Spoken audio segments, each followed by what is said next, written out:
Welcome to the Panic Room, where we talk about all things panic-inducing. I am the Queen of Panic. Warning, some episodes may contain content that may be disturbing to others. Viewer discretion is advised. Now let the games begin. And you're sure this will work? She asked, gulping, a tear running down her cheek as she turned the vial around between her thumb, index, and middle fingers.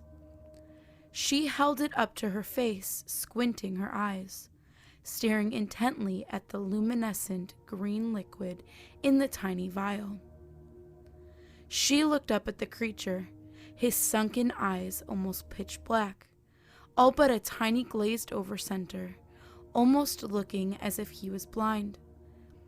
His wrinkled skin pushed back around his smile that was far too large for his face. His sharp teeth parted the tiniest bit as he spoke. Yes, woman,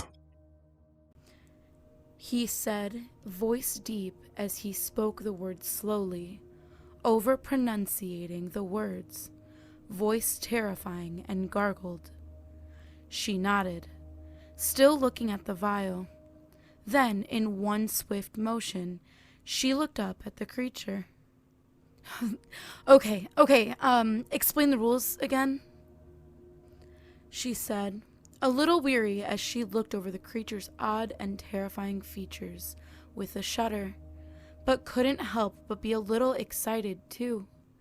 She hadn't seen her husband in about 2 weeks, unless you consider the closed casket funeral they held for him as seeing him. He was working late one day at their liquor store. They owned the apartment above as well, so she thought she would go watch TV until he closed up. She heard the shots ring out from upstairs and called the police, simultaneously running down the stairs, hoping to find him hiding, but most importantly, alive. Instead, she found him in a puddle of his own blood. She couldn't get the image out of her head, no matter how hard she tried. This was her chance. She snapped back to her reality when the creature spoke. a weary heart drinks a sorrowful sip, a powerful brew for a moment of bliss. Familiar shadows, familiar love, all yours for the taking, with one little gulp, brought back for a moment, to laugh and to hold. Your lost lover's soul is called back home, so slumber you will, to see them again. Be mindful the morning may call not the end. Marching onwards, time waits for no man. What will you do with the time in your hand? He said, still gargled, still over-pronunciated.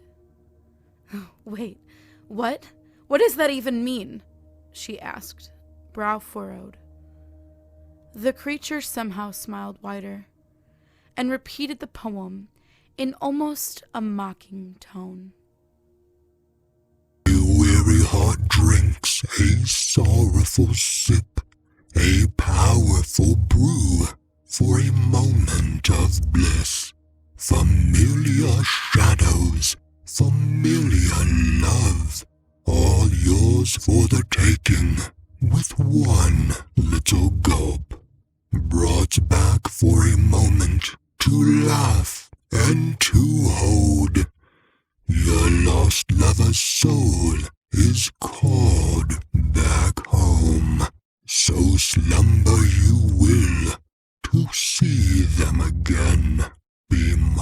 for the morning may not call the end.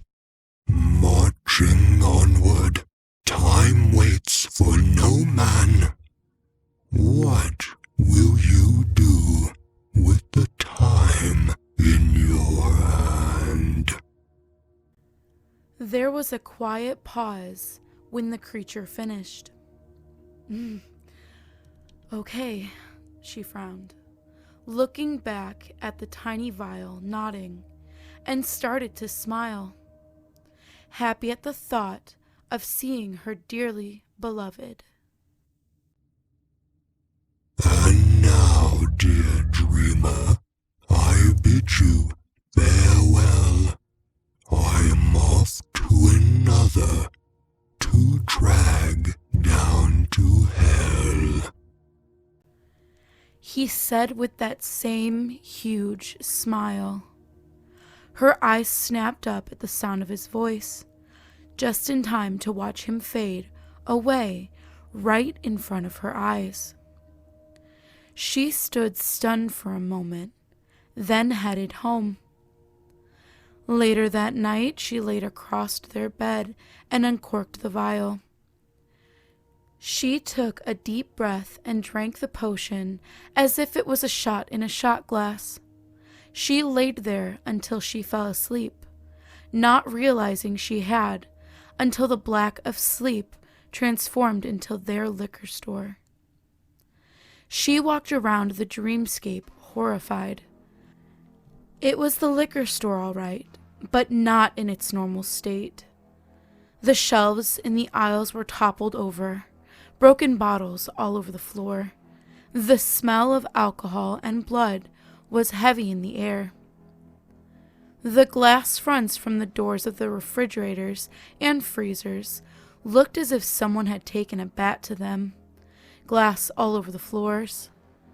Bloody footprints all through the store, and the cash register was open, mostly empty, with money on the floor as if whoever opened it left in a hurry. She let out a horrified gasp as she looked around at the scene, almost exactly as she found it the night her husband was murdered. Her breathing got heavier and faster. She felt her chest cavity tighten as she started to panic, with tears running down her face. Amelia? She heard her name in her husband's voice. She immediately spun around. "Jack!" she almost shouted, forgetting only for a second the scene around her. She let out a yelp. She didn't expect what she saw and started to hyperventilate. What's wrong? He asked, taking a step towards her. Jack was running away from his attacker after they found his hiding place. He was shot with a shotgun in the back of the head, through the front. Standing in front of her, Jack had the upper left side of his head missing to his cheekbone, the skin hanging in jagged chunks where it should continue to his eye. The eye hung in front of his face. Skull fragments sat in blood all along the collar of his shirt. As a matter of fact, blood was everywhere. It was horrifying. No, this isn't what I meant," she yelled. What? What do you mean? I miss you so much. He said, a tear falling from his good eye, leaving a trail through the blood splattered on that side of his face. I missed you too, but," she said, her voice shaking in a whimper.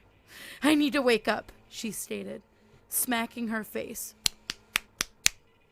"Wake up, wake up, wake up," she repeated with her eyes closed. She then opened one eye to peek at the scenery. She let out a panicked breath, backing away. He followed. Babe, what's wrong?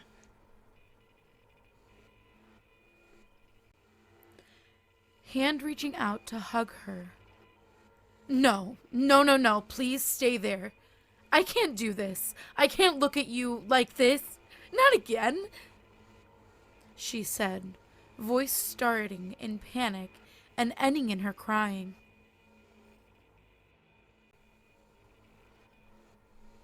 Amelia. He said in a loving tone, the tone that soothed her soul so many times. No, no, she said, trying to calm down, trying to remember if the creature said how long this would last. Fuck, she cried. I'm sorry. I can't, she said, turning around looking for an exit route. I love you, but I just can't, she finished and started to walk away. Amelia, wait. He shouted. She stopped dead in her tracks, still facing away from him. There is something you need to know about that night. His voice growing angrier. She paused for a couple moments before shakily saying, Okay. That night, it was Hope. Well, Hope's boyfriend. She spun around, but instantly regretted it and immediately spun back, eyes wide. What do you mean it was my sister? She asked in a shaky voice. I haven't been honest with you. He stated calmly, almost apologetic. Remember the night of the Halloween party 2 years ago? He asked. She nodded, scared of what was coming. Remember what she said happened after? He said in a disgusted tone. She nodded again, silently remembering the party. Her and Jack dressed as doctors, her sister and her boyfriend dressed as a sexy Aphrodite and a Greek god version of himself, showing lots of skin. Hope was curvy in the best ways, and she looked great. The next day when she sobered up, Hope told Amelia she thought Jack had been inappropriate with her, though she did say it was very fuzzy. Amelia thought there was no way, that it had to be a bad alcohol-induced dream, just writing it off. Amelia's eyes widened as she let out a choked-up, yes. It was true. He stated. What? She stammered. But you're my... and she's my... How could you were my husband! How... The tears were really flowing now. She turned to face him. She opened her mouth to speak. Cutting her off, he began to tell his version of events. She just looked so good in her costume. And I was so wasted, drunk, and she was drunk, and I had to have her. He slightly nodded, making the broken flesh flop over, spilling blood down his face. She winced. Stop, she cried. I followed her to the bathroom. He continued. Stop, she said again. I yanked up her cheap skirt. I kissed her. She tried stopping me, but I pinned her and took what I wanted anyways. He stated, almost shrugging. Stop! She yelled. I just got lucky she was so drunk. Well, at first, I guess. She laughed now, pitiful and sad, a little chuckle. I can't do this, she stated, walking towards the big walk-in refrigerator they had in the back, knowing that there was a lock. 2 weeks ago, Oliver showed up and shot me. After making it known that he knew, and that the world would be a better place without me. Then, he pulled the trigger. He said as he gestured to the store. Apparently, trashing the place too. She said nothing. She was in shock. She just kept walking. She got to the refrigerator, slammed and locked the door, sliding down the door to sit on the floor with her head in her hands, Open the door. shaking and rocking Amelia. back and forth, eyes closed. She sat like that for Amelia, hours as open he the banged on the door. door, yelling for her to open it, until it randomly stopped. Terrified, she opened her eyes to see her bedroom. She was on the floor next to their bed, the room filled with the deep, gargled laughter of the creature.